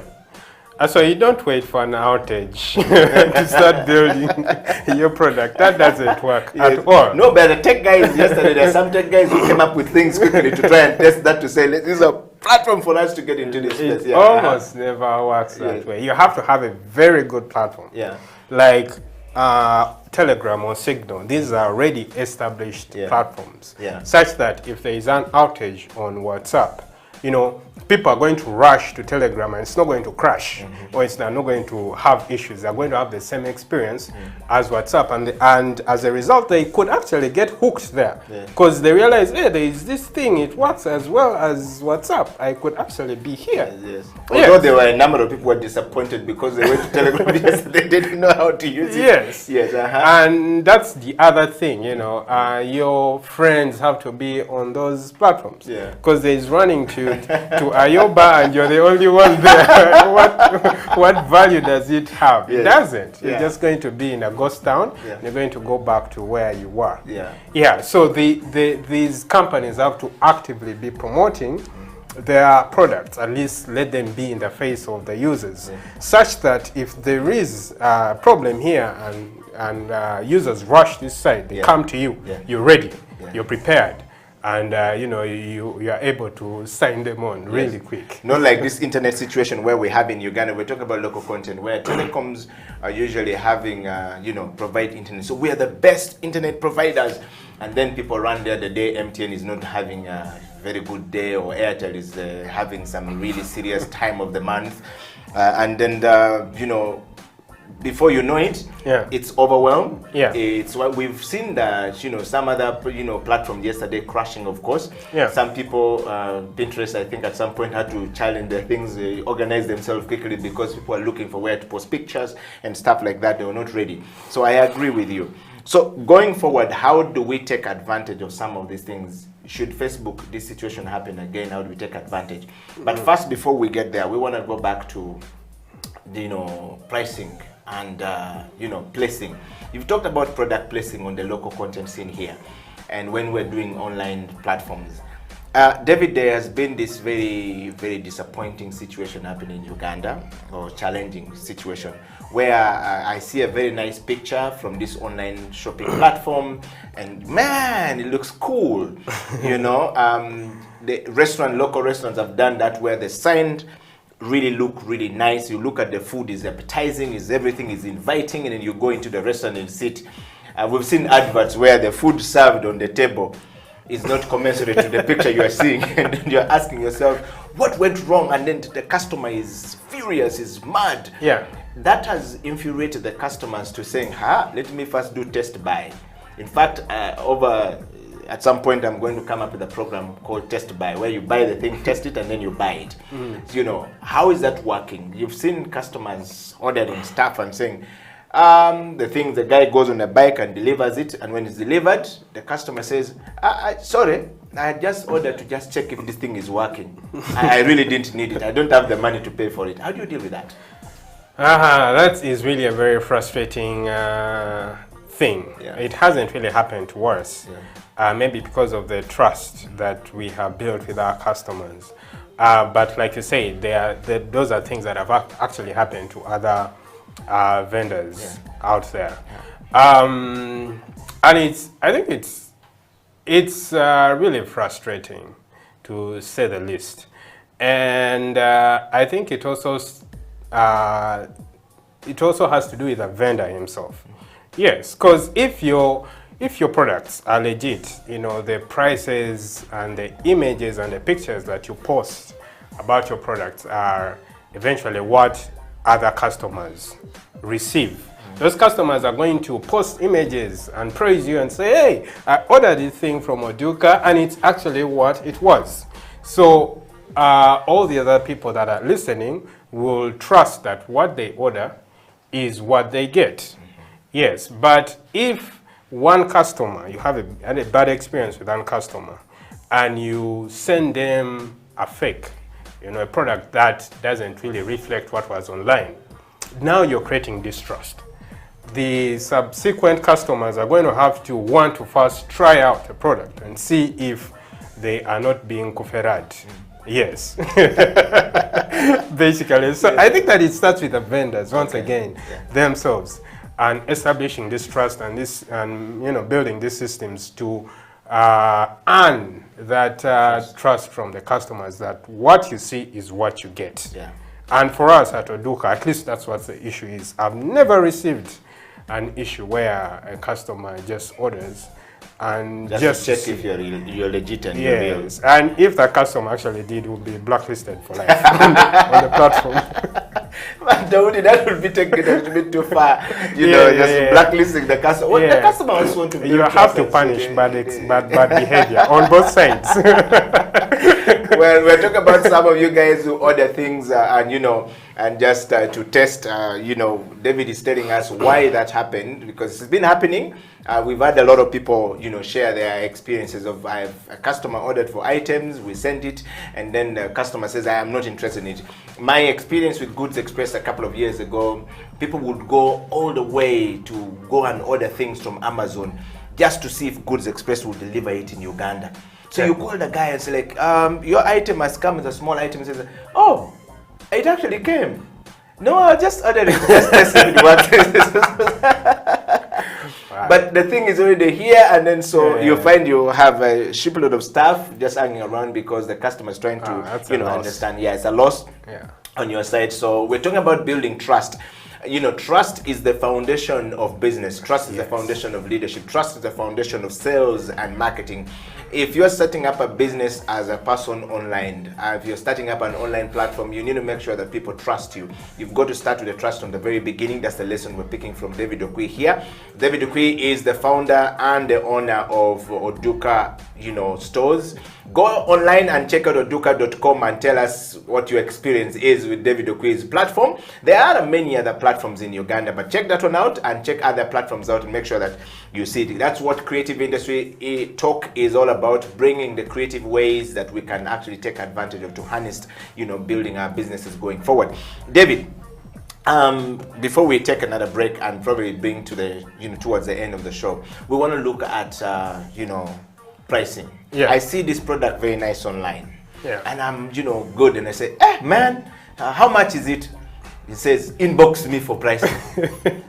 How much inbox me for pricing? It's a turn off to a customer. Yeah. If I have to inbox you for pricing for a product you put out there, it simply means that you are not ready, you're not organized as an online platform owner, you know, setting up a business. It's a turn off for customers. How do we deal with it? Why do people do this a lot? You guys were in this business. Inbox me for pricing. Yes. It's interesting. I can't authoritatively answer that because at Oduka we don't do that. Okay. Yes, whenever we post our products, the prices are listed on the website, or even when you post them on our Twitter or Facebook or WhatsApp. I'm going to tell you the price up front. But I think it's a cultural thing in Uganda. There is a thing called price discrimination, you know, so you price a product based on the customer. How they look, you know, where they're coming from. So you look at Eddie Okila so in my suit doing this, and then you say, this guy here, this much. Yes. If a Zungu is a Muzungu, you're going to have to give him a certain price. Yeah, so maybe Inbox for Price is digitizing that experience because it's happening offline. And maybe vendors are trying to build the same experience online, which sucks. But the other reason that at least I've heard from one or two vendors is that Inbox for Price is literally making people or trying to get serious customers. Yes, because when somebody is really serious about buying, he's going to take a step further, you know, and he's going to inboxing for price is literally a commitment. It's a sign of commitment with the customer that they are genuinely interested in the transaction. Yes, it's filtering out all these other guys who are just commenting for the sake of it and really serious buyers. Yeah, so inbox for price is like saying serious buyers only. But that's a hard call. That's how I understand it. It's a hard call for me because how do you test whether... To some people, yes, it might be a good strategy, but to some people, it's a turn-off. I've had people, you know, there's been discussion around it on Facebook, on social media platforms, on WhatsApp. People are talking about WhatsApp groups. People are saying about it's a turn-off. I don't like it. I've seen people talking. If we decide to run a conversation around it or do a show on Inbox Me for Prices, you will find a very many big numbers. Yeah, but in defense of the vendors also, we've seen instances where irrespective of where you put that price of the product, you know, you post a picture, a graphic with a product and the price, but irrespective of where you put it, somebody is going to comment and say how much. It doesn't matter whether you're going to write it, you're going to put it on an image. A lot of people, at least 2 or 3 people, are going to still ask how much, and you're going to respond and say it is this much. And the next guy is going to still ask how much. Well, maybe Inbox for Price is okay. Let's get that out and let's only have the serious people. Yes, Creative Industry Talk will take a break, and when we come back, David Okwi and I will dive into the last part if you are one of those people who say inbox for prices, I think it is a turn off for both sides, both the customer and also the vendor or the shop owner, an online platform shop owner. You know, it's a turn off. It's something we need to harmonize the position. If you see the price, read it fast, and then, you know, don't ask questions where you don't have to ask the question. If the price is there, perhaps just say, can I pay this much? But don't say, how much is it, when the price is already there. All right, we'll be right back after this. Eddie Okila, David Okwe, this is the Creative Industry Talk, live from our studio here at House of Talent. We'll be right back after this.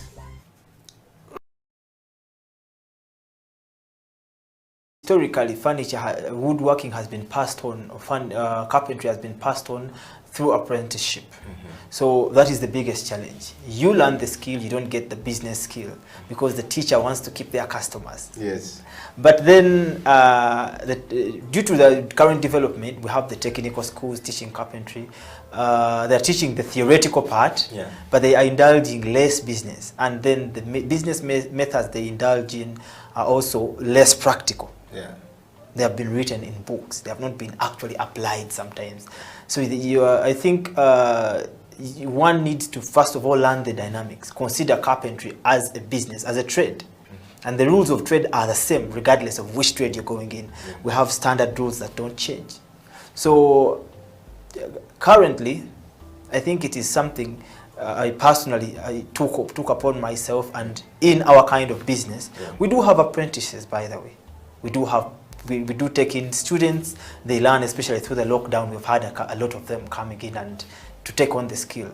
But we always give them 1 or 2 days in a month where they come into the selling desk and they get to see what it means to actually do the sale. You don't have to be on the planer all the time, on the circular saw. You need to know that after the circular saw, this customer doesn't know it exists. How do you inform them that it is the step that is going forward on their object? And then we've opened up the industrial part of carpentry to the customers. They're actually very thrilled when they see how these things are done. Yeah, so you actually take them in and show them the process, like they say, process by process, process by process, how these things are going. Yeah.